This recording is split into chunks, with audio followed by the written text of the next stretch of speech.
Okay, so midterm, we're gonna talk about sunshine first and then the baby. So, brief explanation on how this is gonna go. We're gonna try to keep it to like 15 minutes total to talk about both. So, the first 3 minutes, we're gonna just have initial thoughts on sunshine. Then we have our film terms folded up right here, so we're each gonna pick one. And then we'll just talk about that for the remainder of the time. And then 7.5 minutes, we'll pivot over to the baby, and we'll start there. You gonna keep time? Oh, I got this. All right, let's just start with sunshine. I thought it was really boring.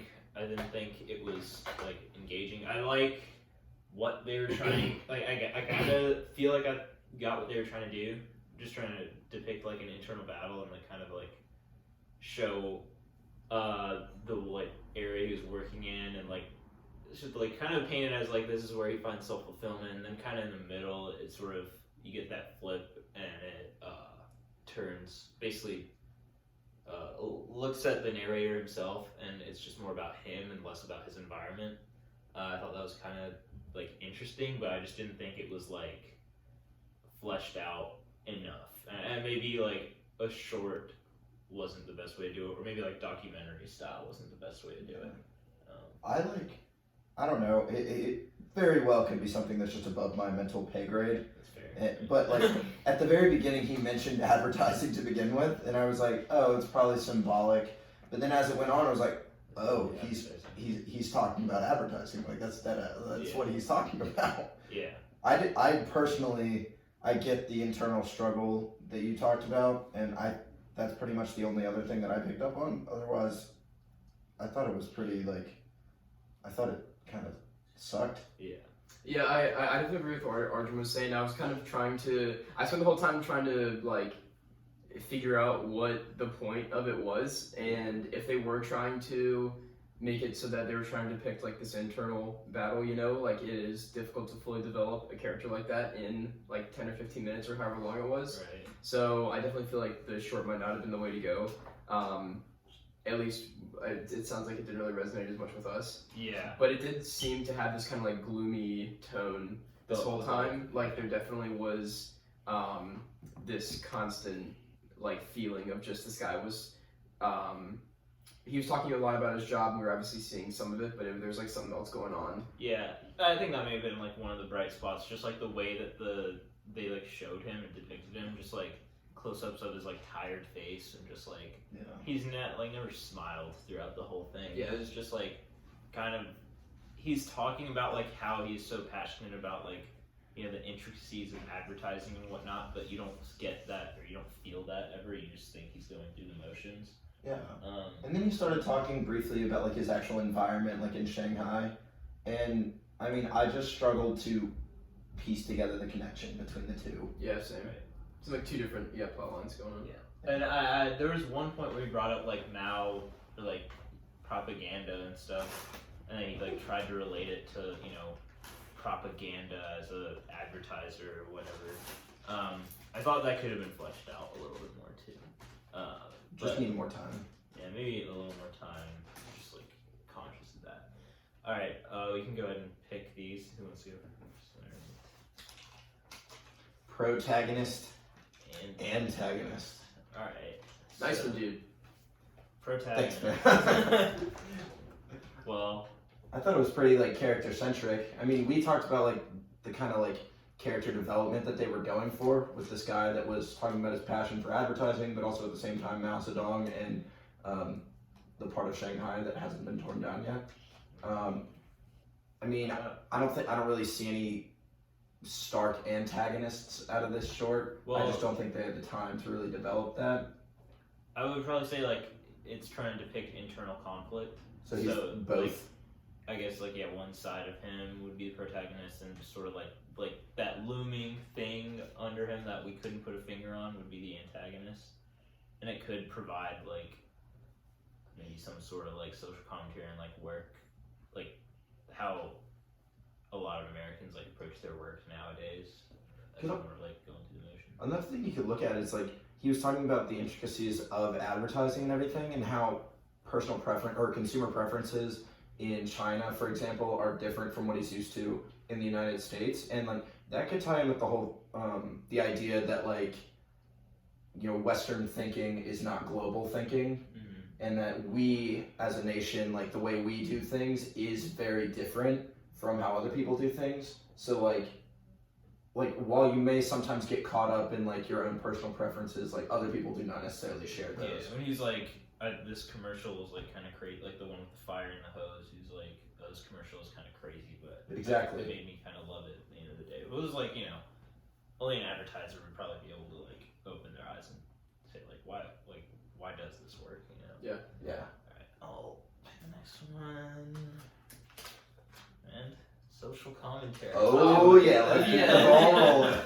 Alright, so we talked about, you mentioned, like how do we approach where, or like where do we find fulfillment, all that stuff. I liked at the beginning he brought up like, I didn't really like grow up having much, so now like when I'm getting paid to go to these like high-rise restaurants on like the 97th floor or whatever, like this is so cool, this is so awesome, I feel like I'm living the life. But then it goes on, and he's just like, well, like there's something missing. Like I'm doing what I love, or supposedly love, but there's something missing. And I don't know, do you have any thoughts on like what how what that could be, or like how that relates to, I guess, what we see today? I mean, it definitely seemed like there wasn't, it's because he is freelance, he doesn't have like job security at all. It's like non-existent, he's always looking for work. So I imagine that probably adds a lot of stress to his life, and because he's been doing it for so long, I imagine he's probably used to it a little bit, but just constantly having to look out for like the next job would like drive me nuts. Like that would be a huge stress in my life. So I think that could be a cause. There's another thing he said, like as an advertiser, it's really cool because you get to like have your creative freedom, but then you stop and look at it and realize you're doing it for McDonald's. Yeah. Like just the fact that his, I guess, passion comes from like creative freedom, but it's siloed within like, we need to sell hamburgers, or chicken sandwiches in this case. Yeah. So it's like you have bubbles of creativity, and this could be attributable to anything outside of advertising. It's like, with the modernization of today, and like as the cultural revolution sparked, or I guess more the industrial revolution sparked this growth of like corporate America here, but then also corporations in other countries. It's like, whatever role that you fill, you have creativity there, but if you branch out, it's still all like siloed within a corporation or like some kind of systemic situation. Yeah, strict confines. All right, You want to grab the third one? real quick. Let's see what we got. Foreshadowing.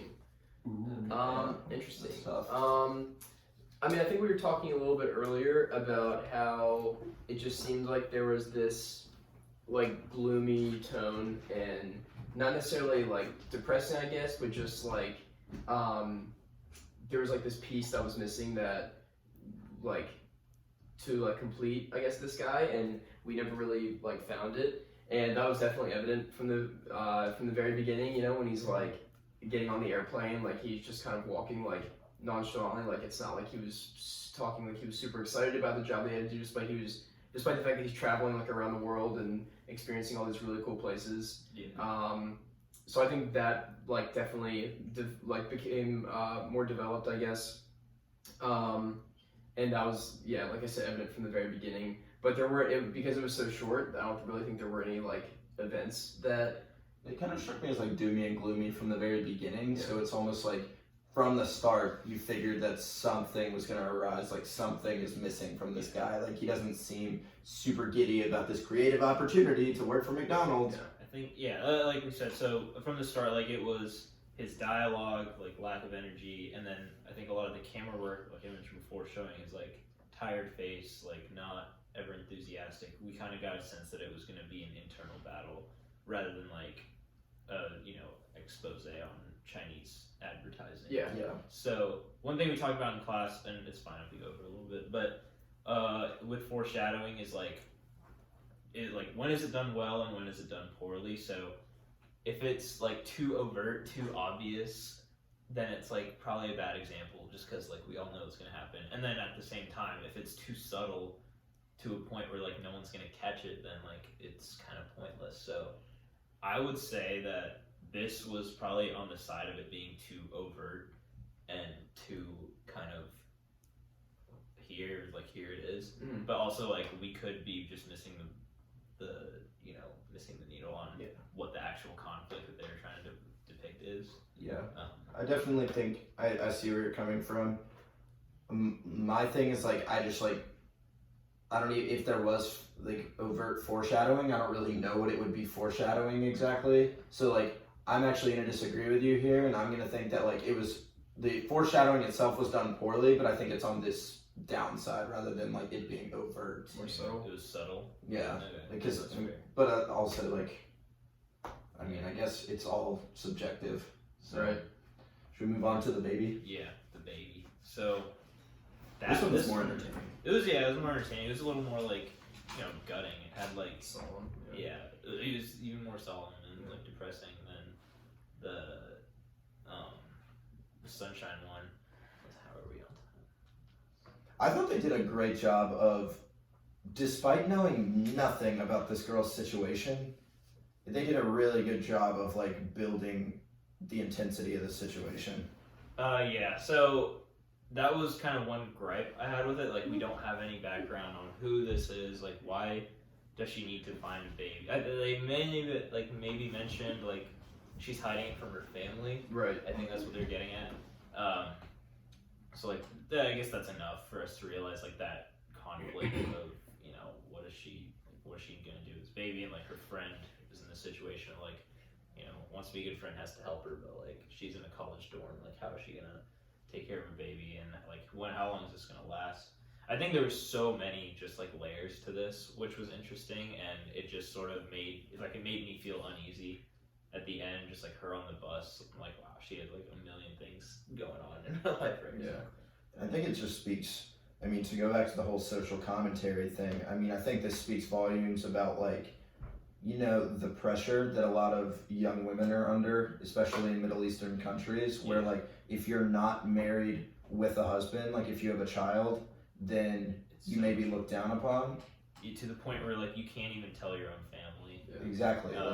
Versus here, like in Western culture is probably like less so the case. There's like resources available for people. Yeah. Exactly. And it was tough to watch because like that like while this is a short film, like it happens. I'm sure. Mm-hmm. And the style, like that it was shot.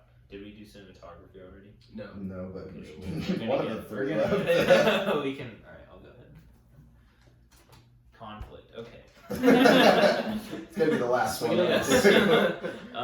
Conflict. So, a lot of internal and external conflict, I would say. Like this girl battling with, how am I gonna, the setting is we need to find this baby a place to sleep for tonight, but obviously it extends so much like further beyond that. Like the last shot of her like crying on the bus, I think kind of sums that up. Like, I have a family that I need to like show this baby to. Like, they're gonna like look down on me. I'm like, this baby's gonna grow. Like, I need to take care of it. Like, I'm in college. I still need to like complete my education in order to provide for this baby. We don't know what the deal is with the father of the child. Maybe it was mentioned earlier, but I might have missed it. So I think multi-layered conflict and having it both like internal and external, like internal factors and external, was probably the strength and probably the thing that drove this whole this whole short. So I think that was probably like the strongest point. Yeah, for sure. And I think to talk to kind of like, to get back to what you were talking about earlier, I kind of found myself the entire time just like trying to confirm or trying to figure out what was going on, and it was more just like trying to use the context clues that we were given to try to confirm that it, like she was trying to find like shelter for like her and her friend and her child, and not that she was like running from something. Like, did she do something wrong? Did she steal like the child, or but there was definitely like conflict that was evident the whole time, but you kind of had to work to determine what that was, for sure. One thing like I really value about these short films is that like they spark a high degree of creativity within your own mind as you're watching because they are kind of obscure, just strictly based on the time constraint. So like example with this, like you mentioned, this conflict is internal, external, whatever, like it could be driven by so many different circumstances, and like you as the viewer are sitting here just trying to piece together any minor details that the director gives you in order to try and figure that out. Like you said, like there's so many different ways that this situation could have arisen, and I mean this one in particular I liked because it actually like kind of stimulated those creative juices like in my own head and made me think about it. Yeah, that is very true. We'll go number 5. Oh baby, cinematography. Oh no, wait, that leaves. Thread. Oh, Alright, well, cinematography.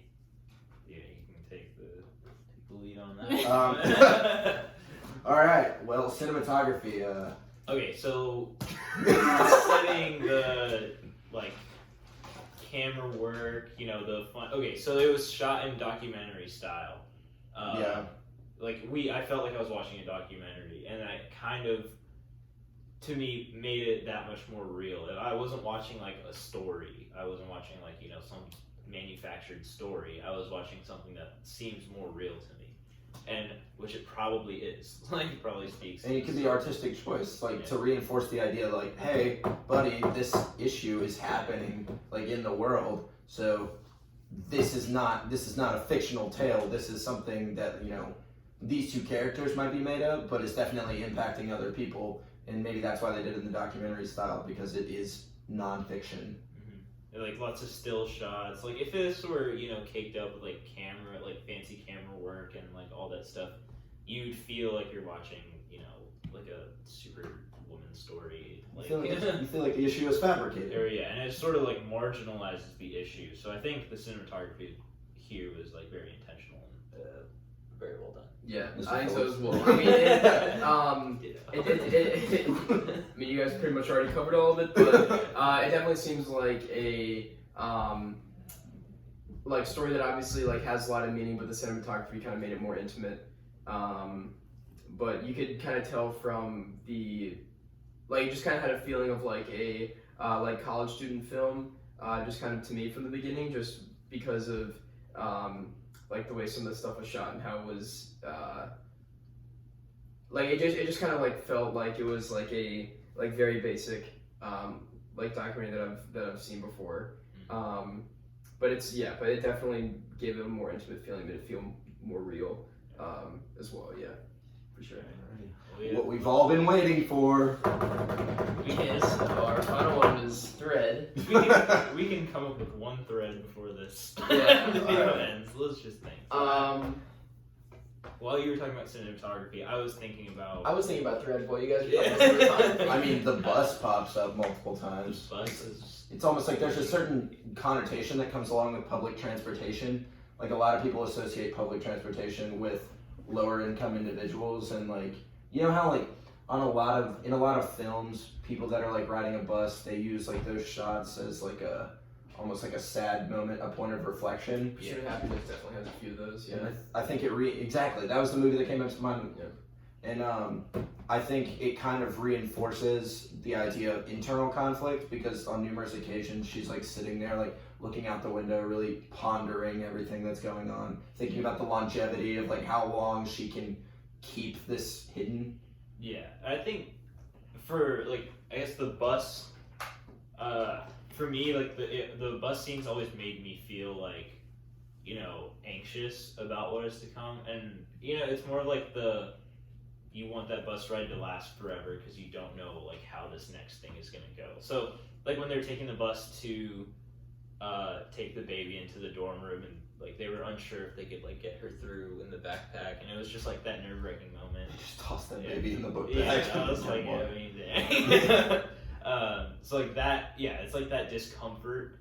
And I always think to like, you know, when I was like driving to work, like before, I would just be like, man, I wish I could just like have all day in this car, just like listen to music. And No hands on the wheel while Yeah. driving, just staring out the windows. And then you kind of have that same feeling. And even at the end, like she has to face her family, or I assume her family, and she's like crying on the bus, and you just like, that moment of peace, kind of like, I wish it could like last a little longer. Yeah. Any other, if there are any other threads, we can. Sounds great, fellas. Some solid info we covered. Yeah, All right. I think we might be good. Bingo. Bingo. Well, we made it under 20 minutes. Yeah, That's we not made it bad. under 20. Not too bad. Yeah, some solid stuff. All right. Bye.